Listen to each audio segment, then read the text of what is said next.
The coalition, Dana Abercrombie. Thank you both for being with me. I loved how unique this movie was. My question first is for Jackie. Wonderful as Sister Anne. I was really interested in whether or not you feel that Sister Anne believing that it was her mother who was demonic, who had the demonic possession, kind of gave her an excuse to absolve her of her sins as opposed to it being mental illness. I think that's what drives her through the whole movie, so I think that's super astute from your part. I think that she needs her mother to be possessed because she can't live with the idea that it was a mental health issue, and I think that there's a knowing quality, but I think that is a driving force for Sister Anne through the whole movie. And for you, Christian, as Father Dante, what I really love is about his past. And what also is interesting is how loyal he is. And that also goes against the church at times. So, can you talk about the loyalty versus being loyal to the church? Because I would have thought that would come first.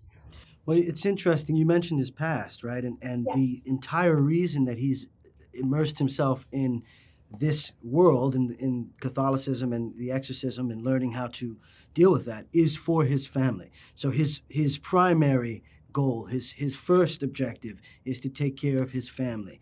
And I think that there's a willingness to deviate from what might be another loyalty or another responsibility in order to serve that first master, right? You can't serve two masters, and in this case, the predominant master for him is his family and helping his sister, and that's always his drive, right? And so when that is removed from the equation, his loyalty is attached to Sister Anne, and that quality remains constant, you know. With everything that kind of goes on with the film, my question is for both of you. What would Sister Anne now as a nun say to that child Anne? And also for Christian, what would Dante, the how would you Father Dante, what would he say to Dante, the former gang member in that moment? I'll go first. I think you would say, hold on closer to the ones you love. Tell them that you love them. Don't be afraid to show that vulnerability. And I think he would say, don't get that neck tattoo. Bad idea. I don't know if Sister Anne would do anything differently, but I do think that she would tell her after her mother died to enjoy being a child more. Let herself be a kid. Do you feel that Sister Anne can forgive herself? Yeah, I think it's an ongoing battle. I think that there's still probably a certain sense of shame and guilt that lives within her.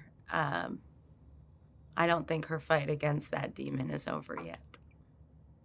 We've seen movies about demonic possession before. How do you feel that Pray for the Devil separates itself and makes it unique?